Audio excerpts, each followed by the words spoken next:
नमस्कार। टीडीएम सफलता चैनल में एक बार फिर आप सभी का स्वागत है।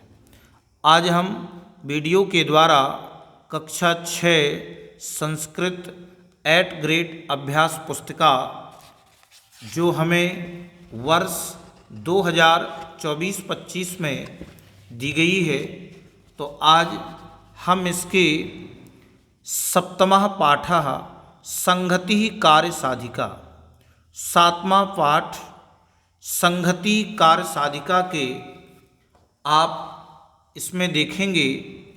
संहति कार्य साधिका, एकता ही कार्य का साधन होती है, एकता से ही कार्यों की सिद्धि होती है। तो हम पाठ का परिचय देखते हैं कि एकता में ही शक्ति है, यह धारणा यथार्थ है। एकता से असंभव को भी संभव बनाया जा सकता है। भारतीयों की एकता से ही परतंत्र भारत को स्वतंत्रता प्राप्त हुई। यदि वृक्ष बलवान, सुस्थिर और बड़ा हो, फिर भी यदि अकेला हो तो पवन से अर्थात हवा से एक क्षण में उखड़ सकता है। अतः एकता की महत्ता का वर्णन इस अध्याय में प्राप्त होगा। तो यहाँ पर शरीरस्य अंगानि, शरीर के अंगों के यहाँ पर अंग दिए गए हैं, तो इनको भी हम देख लेते हैं।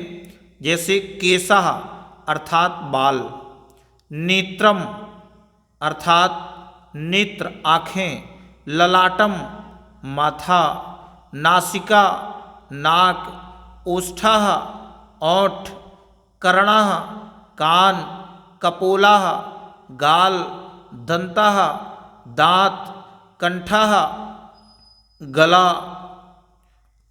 स्कंधः भुजा, मणिबंधः कलाई, अंगुली, उदरः पेट, जानुः घुटना, पादः पैर, अंगुष्ठः पैर का अंगूठा। इस तरह से हमने शरीर के अंगों के नामों को समझा। आगे बहुविकल्पी प्रश्न दिए गए हैं। प्रश्न पहला है, बहुभिः क्रीडकैः एव भवति, बहुत से खिलौनों से ही होता है। क्या होता है? क्रीडनम, शयनम, रोदनम, कोलाहलम। तो इसका सही हो जाएगा क्रीडनम, यानी खेल। बहुत से खिलौनों से ही खेल होता है। अगला प्रश्न है, वयम मुखेन न कुर्मः, हम मुख से नहीं करते हैं। मुख से क्या नहीं करते? खादामः, मुख से खाते हैं। पिबामः, मुख से पीते हैं। वदामः, मुख से बोलते हैं। चलामः, मुख से चलते नहीं हैं। तो इसका चौथा सही हो जाएगा चलामः। अगला प्रश्न है, पुष्पैः मालायाः निर्माणं भवति, पुष्पैः फूलों से माला का निर्माण होता है। वाक्ये तृतीया विभक्ति पदम अस्ति, तृतीया विभक्ति पद है।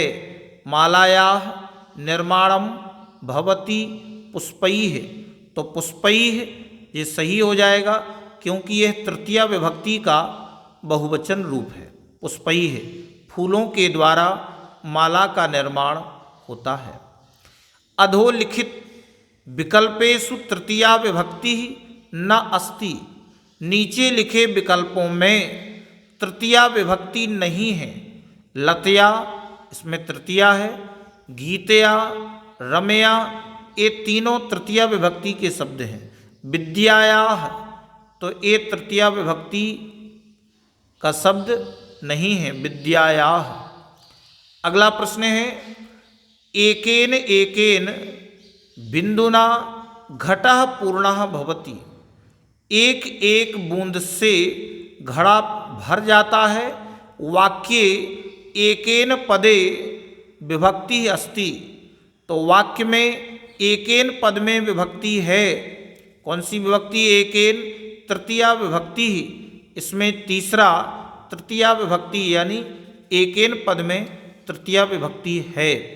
अब आगे रिक्त स्थानानि पूरयत, रिक्त स्थान पूर्ण करना है। शब्द दिए हैं गमनम, राष्ट्रम, जलम, प्रभा और निर्माणम।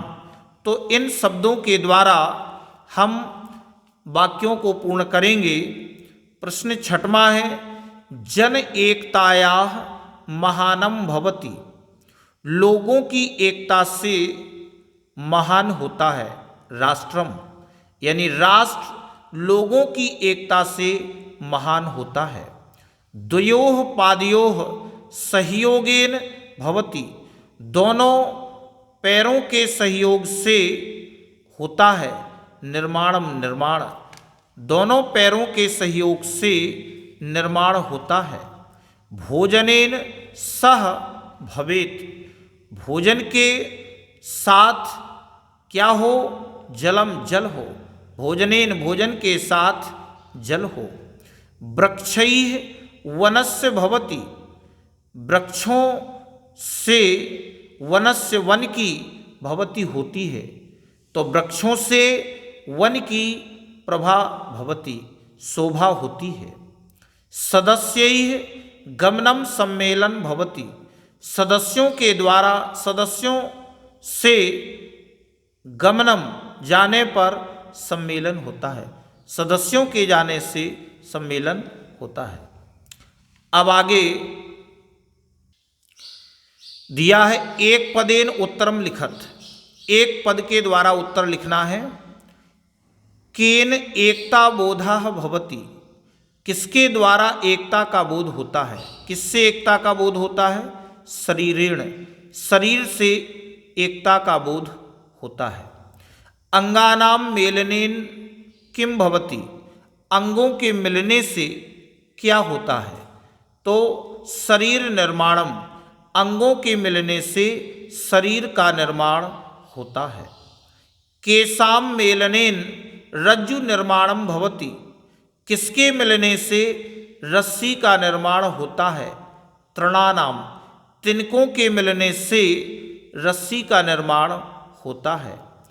कई पुस्तक निर्माणम भवति, किससे पुस्तक का निर्माण होता है? किससे पुस्तक का निर्माण होता है?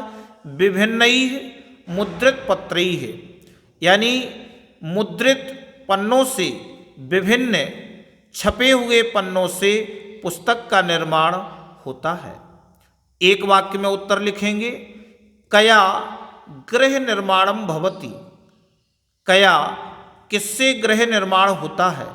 तो एकया एकया इष्टिकया गृह निर्माणम भवति, एक एक ईंट से घर का निर्माण होता है। काभी मुष्टि भवति, मुट्ठी कैसे बनती है, कैसे होती है? पंचभी अंगुली भी मुष्टि भवति, पांचों अंगुलियों से मुट्ठी होती है।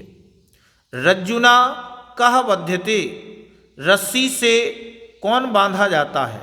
रज्जुना बलशाली गजह बध्यते, रस्सी से बलशाली हाथी को बांधा जाता है। केन सर्वाः क्रियाः भवन्ति, केन सर्वाः क्रियाः भवन्ति, किससे सभी क्रियाएं होती हैं? तो अंगानाम सहयोगेन एव शरीरेण सर्वाः क्रियाः भवन्ति, अंगों के सहयोग से ही शरीर से सभी क्रियाएं होती हैं। अब दीर्घ उत्तर लिखेंगे। निम्नलिखित शब्देषु तृतीया विभक्त्याः प्रयोगम कृत्वा पंचवाक्य निर्माणम कुरुत, यहाँ पर हमें शब्द दिए हैं, इन नीचे लिखे शब्दों तृतीया विभक्ति का प्रयोग करके 5 वाक्य का हमें निर्माण करना है। शरीर, सहयोग, जिह्वा, हस्त, रज्जु, पुष्प, एक, पंच, इष्टिका। तो यथा जैसे शरीरेण एकता बोधा भवति, हमें तृतीया विभक्ति का प्रयोग करके 5 वाक्य निर्माण करने हैं। तो देखिए, सबसे पहला वाक्य निर्माण किया, बहूनाम अराणाम सहयोगेन चक्र निर्माणम भवति। बहुत सी तीलियों के सहयोग से चक्र का निर्माण होता है। जिह्वया स्वादयामः, जीभ से स्वाद लेते हैं। तीसरा, हस्ताभ्याम कार्यम कुर्मः, दोनों हाथों से कार्य करते हैं। रज्जुना बलशाली गजः अपि बध्यते, रस्सी से बलशाली हाथी को भी बांधा जाता है। एकया एकया स्टिकया गृह निर्माणम भवति, एक एक ईंट से घर का निर्माण होता है। अब अंतिम प्रश्न है, पाठे आगतान तृतीया विभक्ते पंचदश शब्दान लिखत। पाठ में आए तृतीया विभक्ति से 15 शब्दों को लिखो। जैसे यथा शरीरेण, तो ये तृतीया विभक्ति का पद है, इस तरह से हमें 15 शब्दों को लिखना है। तो दूसरा है सहयोगेन, सहयोग से, जलेन, जल से, हस्तेन, हाथ से, वृक्षेण, वृक्ष से, पंचेन, 5 से, एकेन, एक से, पुष्पेण, पुष्प से, फलेन, फल से, घटेन, घड़े से, अनेकेन, अनेक से, कार्येन, कार्य से, मेलनेन, मिलने से, मुखेन, मुख से, और नेत्रेण, नेत्रों से, नेत्र से। तो इस प्रकार से इस वीडियो में बस इतना ही। नेक्स्ट वीडियो में हम अगले पाठ के अभ्यास कार्य को करेंगे।